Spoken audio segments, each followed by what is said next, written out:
cette vidéo où aujourd'hui je vais vous parler d'un sujet qui nous concerne tous, la culpabilité. Beaucoup des personnes que je coach me parlent souvent qu'elles se sentent coupables d'avoir fait tel ou tel acte ou d'avoir dit telle ou telle chose. Je suis Céline Tomelin, coach et conférencière en développement personnel. J'aide les hommes et les femmes à être mieux dans leur vie et à être plus heureux. Alors, quel est ce sentiment, cette culpabilité ? La culpabilité, c'est le fait de se sentir coupable d'avoir fait quelque chose ou d'avoir dit quelque chose. Alors parfois c'est réel ou parfois c'est pas réel. En fait, c'est très lié à notre conscience. Ça va nous permettre de savoir si on est dans le bon ou dans le mauvais vis-à-vis de notre comportement, de nos actes, de nos valeurs. Ils permettent de rectifier notre attitude, nos trajectoires. C'est surtout en ça que ça va nous aider en fait, ce sentiment de culpabilité. Alors on va distinguer la honte de la culpabilité. La honte, ça va être vraiment lié à notre identité. Et la culpabilité, elle va être plus liée à nos actes et à nos comportements. On distingue 3 types de culpabilité. On a la culpabilité réelle. Il y a raison ou il est normal de se sentir coupable. Il y a la culpabilité névrotique et enfin il y a la culpabilité existentielle. Alors pour ce qui est de la culpabilité réelle, je vais vous donner un exemple très concret. Pierre est au volant de sa voiture, il y a un soleil magnifique, mais ce soleil malheureusement l'aveugle. Et il roule à une allure beaucoup plus élevée que la normale. Et tout d'un coup, il percute un cycliste qu'il n'avait pas vu. Malheureusement, ce cycliste devient paraplégique. Pierre a alors un fort sentiment de culpabilité. Cette culpabilité, en fait, en quoi elle va aider Pierre ? Eh bien, tout d'abord, elle va la mettre en adéquation avec sa propre responsabilité, la propre responsabilité de ses actes, en fait.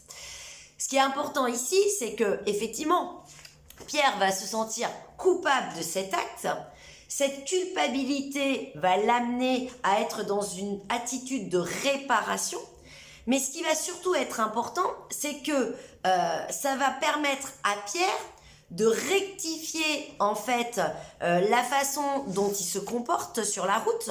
Ça va lui permettre aussi de vérifier sa morale et ça va lui permettre de vérifier en quoi cette transgression a un impact direct sur ses actes.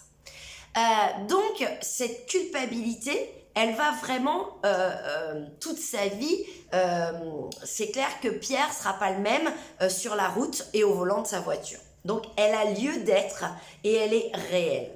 Ensuite, on va parler de la culpabilité névrotique. C'est le cas de Monique. Monique, elle est active, elle travaille tous les jours pour faire vivre sa famille parce qu'elle aime aussi son travail et elle a sa maman qui est atteinte de la maladie d'Alzheimer.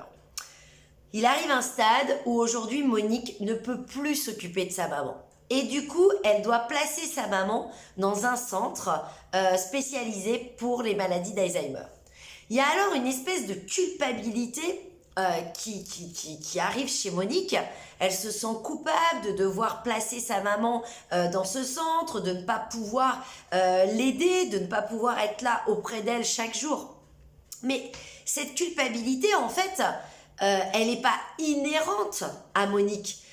Monique, elle n'a pas les compétences, elle n'a pas les connaissances pour s'occuper de sa maman qui est atteinte d'Alzheimer. Elle fait de son mieux finalement pour pouvoir s'occuper de sa maman. Elle va s'en occuper mais autrement. Donc souvent, il y a des émotions qui vont surgir par rapport à ça. Cette culpabilité va créer des émotions. Ça peut être des peurs. La peur de est-ce que ma maman va être bien, on va bien s'occuper d'elle dans ce centre. Ça peut être aussi de la colère. On s'en veut de ne pas pouvoir s'occuper d'elle.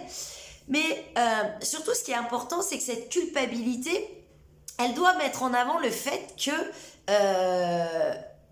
souvent les personnes qui sont dans des culpabilités névrotiques, c'est souvent qu'ils n'ont pas une haute confiance en elles. Et donc du coup, elle doit permettre de travailler là-dessus, sur la confiance en soi. Il y a un moment donné où effectivement Monique n'a pas le choix. Elle doit faire confiance. Elle doit se faire confiance sur le fait que c'est bon pour elle et pour sa maman de placer sa maman dans un centre spécialisé à Alzheimer. Et elle doit faire confiance aux personnes qui vont s'occuper de sa maman parce qu'ils ont les compétences pour s'occuper de personnes atteintes d'Alzheimer. Donc vous voyez, il y a toute une remise en question sur la confiance en soi à ce moment-là qui arrive. On va avoir ensuite ce qu'on appelle la culpabilité existentielle. Alors certaines personnes ont cette culpabilité, notamment, alors ça c'est le cas de Thomas. Thomas, donc je vous donne toujours des exemples pour éclairer les choses. Thomas, il est bénévole au Restaurant du Cœur et il fait cette action parce que donc il aime, il aime aider et surtout il va éprouver de la culpabilité sur le fait qu'il ne peut pas aider tout le monde et qu'aujourd'hui plein de personnes n'ont pas suffisamment à manger ou n'ont pas à manger normalement. Et donc du coup, il se sent coupable de ne pas pouvoir faire tout ce qu'il peut pour ces personnes. Là encore, cette culpabilité n'est pas inhérente à la responsabilité de Thomas. Elle est inhérente à tous les êtres humains. C'est-à-dire que, aujourd'hui, Thomas ne devrait pas se sentir, lui, plus coupable que d'autres, que les personnes n'aient pas à manger correctement. Donc du coup, qu'est-ce que cette culpabilité, elle va amener? Eh bien, il faut que Thomas se détache de cette culpabilité. Donc peut-être que la solution, c'est de rentrer en interaction, en communication avec d'autres personnes pour lâcher en fait cette culpabilité et surtout prendre conscience que cette culpabilité n'est pas inhérente à lui et ce n'est pas de sa responsabilité première.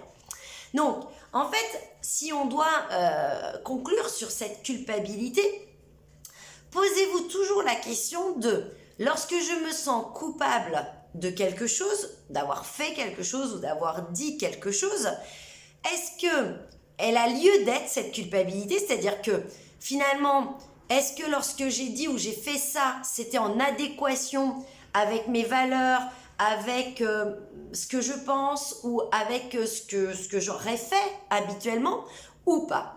Donc si c'est le cas, ça va permettre, c'est que vous êtes dans le vrai et que vous avez eu raison de le faire parce que finalement, vous n'avez pas à vous sentir coupable de ce que vous avez fait puisque c'est en adéquation avec vos valeurs et avec ce que vous pensez.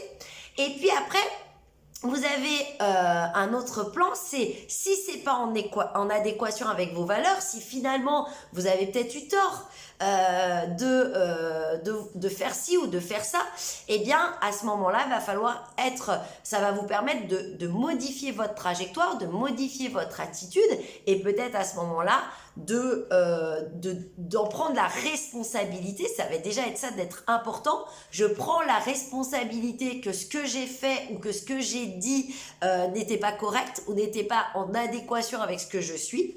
Et ensuite, je mets en place un système de réparation, c'est-à-dire soit je vais m'excuser, soit je mets en place un système de réparation de quelque sorte que ce soit pour ne plus me sentir coupable et pour réparer ce que j'ai fait. Voilà, donc j'espère que cela vous aura éclairé. N'hésitez pas à commenter juste en dessous. N'hésitez pas à vous abonner à la chaîne, à notifier aussi avec la petite cloche. J'espère que ça va vous aider, en tout cas à vous sentir moins coupable, ou en tout cas à chaque fois à vous poser la question, c'est est-ce que j'ai raison dans cette situation de me sentir coupable ou pas de ce qui s'est passé? Eh bien écoutez, je vous souhaite une belle journée et je vous retrouve bientôt pour une autre vidéo. Au revoir, belle journée à vous.